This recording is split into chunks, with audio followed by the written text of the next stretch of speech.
ഒരു മനുഷ്യൻ്റെ ജീവിതത്തിൽ ഏറ്റവും ഇമ്പോർട്ടൻ്റ് ആയിട്ടുള്ള ഒരു എലമെൻ്റാണ് മെമ്മറി. പുതിയ കാര്യങ്ങൾ പഠിക്കാനും റിലേഷൻഷിപ്പ് ബിൽഡ് ചെയ്യാനും ഒരു ഐഡൻറ്റിറ്റി ഫോം ചെയ്യാനും മെമ്മറി വളരെ ഇമ്പോർട്ടൻ്റ് ആയിട്ടുള്ള ഫാക്ടറാണ്. ചുരുക്കം പറഞ്ഞാൽ അവർ memory shapes who we are. അങ്ങനെയെങ്കിൽ മെമ്മറീസ് എങ്ങനെയാണ് ക്രിയേറ്റ് ചെയ്യപ്പെടുന്നത്? ഈ വീഡിയോയിൽ കവർ ചെയ്യുന്നത് how memories are created, what are the types of memory, techniques to increase memory, how to increase memory capacity. So let's get started. I got a lot of shit to say, so I'ma do this every day. I'll be writing things until I'm fucking buried in my grave. 6 feet deep under, but my body won't decay. Cause my messages are timeless, so they'll put them on display, oh yeah. നമ്മുടെ ചുറ്റുമുള്ള environment objects കൊണ്ട് തിങ്ങി നിറഞ്ഞു നിൽക്കുകയാണ്. ഈ ഓബ്ജക്ട്സിനെയാണ് sensory stimulus എന്ന് വിളിക്കുന്നത്. ഇനി ഇതിലൊരു ഒബ്ജക്റ്റിനെ ഞാൻ പെർസീവ് ചെയ്യുമ്പോൾ അതെൻ്റെ ബ്രെയിനിൽ രജിസ്റ്റർ ആകുന്നു. ഇതിനെയാണ് സെൻസറി രജിസ്റ്റർ എന്ന് വിളിക്കുന്നത്. ഈ സെൻസറി രജിസ്റ്ററാണ് മെമ്മറി. ഇനി ന്യൂറോളജിക്കലി എങ്ങനെയാണ് മെമ്മറി ഫോം ചെയ്യുന്നതെന്ന് നോക്കാം. ഒരു മനുഷ്യൻ ഏകദേശം 86 ബില്യൺ ന്യൂറോൺസോട് കൂടിയാണ് ജനിക്കുന്നത്. അതിലെ പർട്ടിക്കുലർ സീക്വൻസ് ഓഫ് ന്യൂറോൺസ് തമ്മിലുള്ള കണക്ഷനാണ് മെമ്മറി. എന്താണ് ന്യൂറോൺ? ബ്രെയിനിൻ്റെ നെർവസ് സിസ്റ്റത്തിൻ്റെ ഫണ്ടമെൻ്റൽ യൂണിറ്റാണ് ന്യൂറോൺസ്. വാക്കിംഗ്, ബ്രീത്തിങ്, ടോക്കിംഗ് എല്ലാം ന്യൂറോണൽ ആക്ടിവിറ്റിയാണ്. സറൗണ്ടിങ്സിൽ തൗസൻഡ്സ് ഓഫ് ഇൻഫർമേഷൻ അവൈലബിൾ ആയിട്ട് പോലും എന്തുകൊണ്ടാവുന്ന മെമ്മറി ആവുന്നില്ല? അല്ലെങ്കിൽ എന്ത് ഫാക്റ്റാണ് മെമ്മറി ഫോം ചെയ്യാൻ സഹായിക്കുന്നത്? ഇൻഫോർമേഷൻ കൊണ്ട് ബൊമ്പാർഡായിരിക്കുന്ന ഈ സറൗണ്ടിങ്സിൽ നിന്ന് എന്ത് ഇൻഫോർമേഷനാണ് മെമ്മറിയായി മാറുന്നത് എന്ന് നിർണ്ണയിക്കുന്നത് അറ്റൻഷനാണ്. ഫോർ എക്സാമ്പിൾ, 4 പേര് ക്യാമ്പ് ഫയറിൽ ഇരിക്കുമെന്ന് വെക്കുക. അവരെ നമുക്ക് ABCD എന്ന് ക്ലാസിഫൈ ചെയ്യാം. അതിൽ B ഒരു ഹൊറർ സ്റ്റോറി പ്രസൻറ്റ് ചെയ്യുകയാണ്. സ്റ്റോറി പ്രസൻറ്റേഷൻ എല്ലാം കഴിഞ്ഞ് തിരിച്ച് റൂമിൽ വന്നപ്പോൾ Cക്ക് സ്റ്റോറി റീകോൾ ചെയ്യാൻ പറ്റുന്നില്ല. 80% ഓഫ് സ്റ്റോറിയും ഓർമ്മയില്ല. വൈ? സ്റ്റോറി ടൈമിൽ Cയുടെ അറ്റൻഷൻ വേറെ ഏതോ ലോകത്തായിരുന്നു. പ്രോപ്പറായിട്ടുള്ള അറ്റൻഷൻ കൊടുക്കാഞ്ഞത് മൂലമാണ് സ്റ്റോറി റീകോൾ ചെയ്യാൻ പറ്റാഞ്ഞത്. അതുകൊണ്ട് തന്നെ attention is the gateway of memory.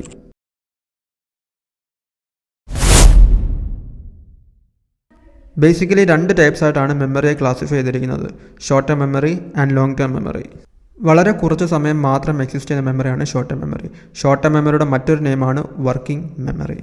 ആഴ്ചകളോളവും മാസങ്ങളോളവും ഈവൻ വർഷങ്ങളോളവും നിലനിൽക്കുന്ന മെമ്മറിയാണ് long term memory. Long term മെമ്മറിയെ വീണ്ടും 2 പാർട്സായി ക്ലാസിഫൈ ചെയ്യാം: explicit memory and implicit memory. ബ്രെയിനിൽ ക്രിയേറ്റ് ചെയ്യപ്പെട്ട പുതിയ ഇൻഫോർമേഷനെ ഇൻറ്റൻഷനലി റീകോൾ ചെയ്യുന്നതാണ് എക്സ്പ്ലിസിറ്റ് മെമ്മറി. ഒരെഫേർട്ടും ഇടാതെ ഓട്ടോമാറ്റിക്കലി റീകോൾ ചെയ്യാൻ പറ്റുന്ന മെമ്മറിയാണ് ഇംപ്ലിസിറ്റ് മെമ്മറി. ഇൻഫോർമേഷൻ പെട്ടെന്ന് ബ്രെയിനിൽ എൻകോഡ് ചെയ്യാനും റീകോൾ ചെയ്യാനും ത്രൂ ഔട്ട് ദ ഹിസ്റ്ററി മുതൽ ആളുകൾ ഫോളോ ചെയ്തു വന്നിരുന്ന ടെക്നിക്കാണ് നിമോണിക് ഡിവൈസസ്. ഇതിലെ ഫസ്റ്റ് ടെക്നിക്കാണ് പെഗ്സ്. വാക്ക് സൂചിപ്പിക്കുന്ന പോലെ പെഗ്ഗിംഗ് ആണ് ഉദ്ദേശിക്കുന്നത്. For example, busy, arrogance, geometry. ഈ 3 വാക്കുകൾ പെട്ടെന്ന് റീകളക്ട് ചെയ്യാൻ വേണ്ടി അതിലെ ആദ്യത്തെ 3 അക്ഷരം പെഗ് ചെയ്യുമ്പോൾ ബാഗ് എന്ന് കിട്ടും. ഇങ്ങനെ ന്യൂമറസ് വേർഡ്സ് പെഗ്ഗിംഗ് മെത്തേഡിലൂടെ റീകളക്ട് ചെയ്യാൻ സാധിക്കുന്നു. ലോക്കി എന്നതൊരു ലാറ്റിൻ വേർഡാണ്, വിച്ച് മീൻസ് ലൊക്കേഷൻ. വാക്ക് സൂചിപ്പിക്കുന്ന പോലെ തന്നെ പല ലൊക്കേഷൻ ഉപയോഗിച്ചുകൊണ്ട് ഇൻഫോർമേഷനെ റീകോൾ ചെയ്യുന്ന മെത്തേഡാണ്. ഫോർ എക്സാമ്പിൾ, ഒരു സ്പീച്ച് പ്രസൻറ്റേഷന് മുമ്പായിട്ട് സ്റ്റേജിൻ്റെ പല ലൊക്കേഷനിൽ റീറ്റെയിൻ ചെയ്യേണ്ടുന്ന പോയിന്റ്സ് പ്ലഗ് ചെയ്ത് വെക്കുകയാണെങ്കിൽ ഈസിലി പ്രസൻറ്റേഷൻ പെർഫോം ചെയ്യാൻ സാധിക്കും. നമുക്ക് ഓൾറെഡി അറിയാവുന്ന ഒരു സ്റ്റോറിയിൽ ആവശ്യമുള്ള ഇൻഫോർമേഷൻ ലിങ്ക് ചെയ്യുകയാണെങ്കിൽ പിന്നീട് ആ സ്റ്റോറി ഉപയോഗിച്ചുകൊണ്ട് ഇൻഫോർമേഷൻ റീകോൾ ചെയ്യാൻ സാധിക്കും.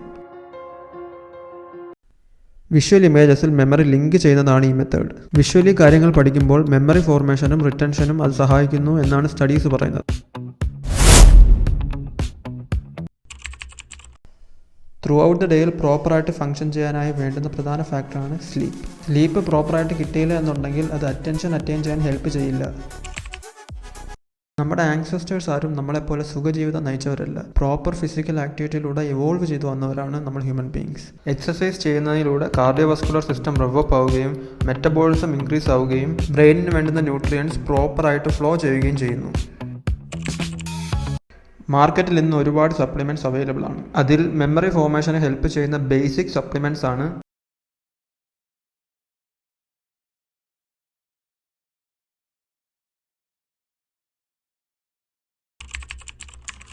സപ്ലിമെൻറ്റ്സ് എടുക്കുന്നതിനേക്കാളും ഒരുപാട് ഇമ്പോർട്ടൻ്റ് ആണ് ബാലൻസ്ഡ് ഡയറ്റ് കീപ്പ് ചെയ്യുന്നത്. 3 ബാലൻസ്ഡ് മീൽ കഴിക്കുന്നതിലൂടെ ബ്രെയിനിന് പ്രോപ്പറായിട്ട് ഫംഗ്ഷൻ ചെയ്യാനുള്ള ബിൽഡിംഗ് ബ്ലോക്സ് കിട്ടുന്നു. ബാലൻസ്ഡ് ഡയറ്റിൽ ഉൾപ്പെടുന്നതാണ്